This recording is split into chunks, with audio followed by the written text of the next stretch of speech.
Today we're making pie crust. Pie crust doesn't have to be difficult to make. You can make double crust pie, lattice top pie crust. You can also do a single pie crust with fillings in it. And today we're going to fill this pie with sweet potato pie. I'll have the recipe for the filling up in the right-hand corner. So let's get started. I've got softened butter here. And to that softened butter, we're going to add our flour. And we're also going to add some salt and just a little bit of sugar. And I'm going to mix that up. You know what? I don't usually use a fork. I don't even know why it was in my hand. I like to use a pastry cutter. Now you can use a fork.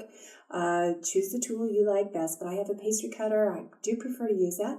And I'm just mixing this up. I want it to be kind of mealy, and my butter is actually a little extra soft today. You can have it a little bit firmer. But mine's a little extra soft because I got busy doing some other things. So I'm just pressing it around, getting it mealy, going to scrape that off, get as much as I can in there.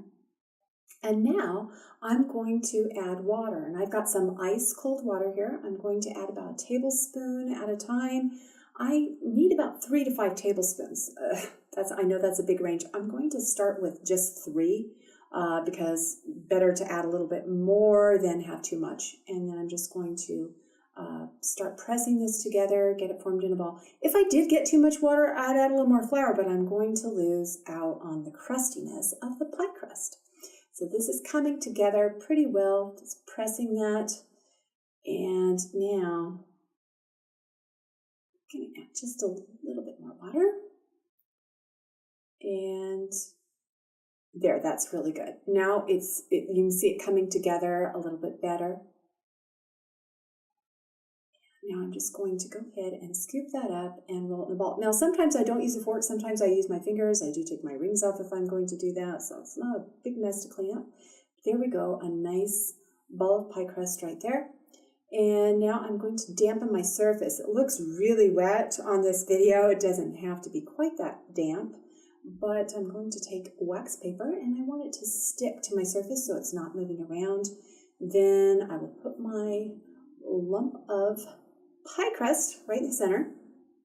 I'm going to put another piece of wax paper on top. I like this method of rolling out the pie crust. To me, it's a little cleaner, neater, a little easier to do. Notice I'm rolling from the center in all the different directions. I want to get a circular piece.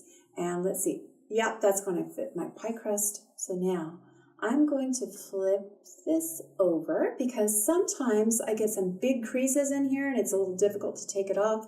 This time it's not too difficult. And those creases, if I was going to use it for a top crust, they're going, if I'm using the other side for the top, they're going to show less. Now the top side is on the top side, but on the bottom of my crust. Now I'm just carefully releasing that from the wax paper slowly. You don't want to tear things. And now I'm just lifting the crust, getting it to fit a little more down into the pie plate. And it ripped a little bit here and there. Don't worry about it. And now it's just time. Oh, thin spot. Let's fix that up a little bit. And you just borrow from the other side that's got a little more pie crust.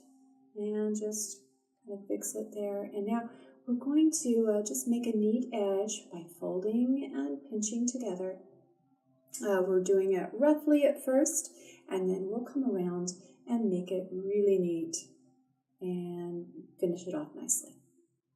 Okay, I'm taking an extra piece. There's a thin spot over here. We'll put that in there. Yeah, that looks very good, but I like to finish with a nice edge, not too fancy. It's really quite simple. You'll see I'm putting one finger between a finger and thumb. It's not as fancy as some, fancier than others. I know some people, just to keep it simple, like to take and press the tines of a fork.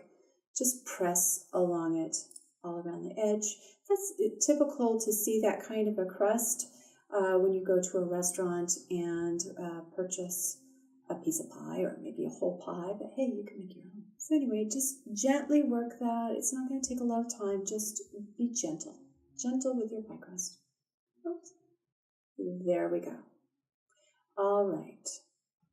So there we have a very nice pie crust, and now it's ready to put our filling of sweet potato mixture into it.